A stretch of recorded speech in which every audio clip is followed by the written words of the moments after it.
सच्ची कहानी आज से लगभग 400 साल पहले की है, जब राजस्थान में खेती पूरी तरह से बारिश पर निर्भर थी। राजस्थान जैसे स्थान पर वर्षा होना बड़े सौभाग्य की बात मानी जाती थी, क्योंकि उस समय वर्षा के अलावा सिंचाई का कोई अन्य साधन नहीं था। राजस्थान के एक गांव में धन्ना भगत नाम का एक किसान रहता था। धन्ना जी परमात्मा पर बहुत विश्वास रखते थे। इस बार धन्ना जी के गांव में बारिश हुई।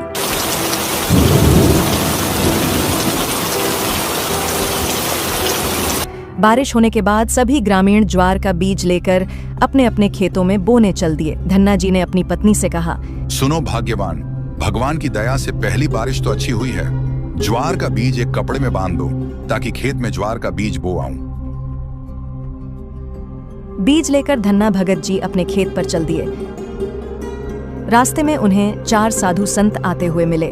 उन्हें देखकर धन्ना जी प्रसन्न हुए और अपनी बैलगाड़ी रोकी। राम राम जी, आप सब संत जी कैसे हो और कहां जा रहे हो?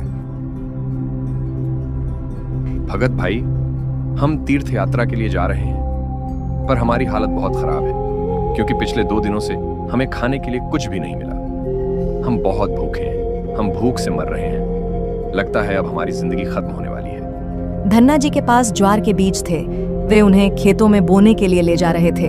धन्ना जी ने सोचा, यदि मैंने बीज नहीं बोए तो मेरे बच्चे भूखे मर जाएंगे, और यदि मैंने इन 4 साधुओं को भोजन नहीं दिया तो ये भूख से मर जाएंगे। अगर मैं ज्वार बो भी दूं और मान लीजिए कि बारिश नहीं हुई तो भी ये बीज बर्बाद हो जाएंगे। अब आगे चाहे कुछ भी हो, मैं भगवान को साक्षी मानकर इन साधुओं की जान बचाऊंगा। यह सोचकर धन्ना जी ने साधुओं से कहा, ये ज्वार के बीज हैं, आप इन्हें खा लो और अपनी भूख मिटाओ।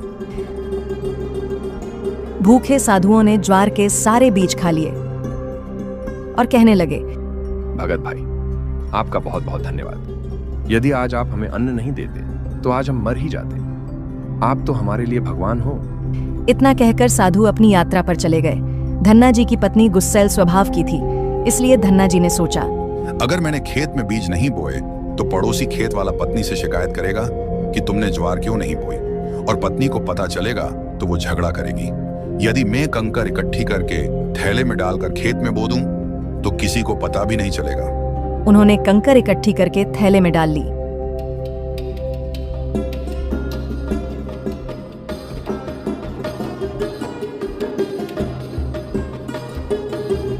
धन्ना जी ने अपने खेत में नाटकीय ढंग से ज्वार के स्थान पर कंकर बो दी।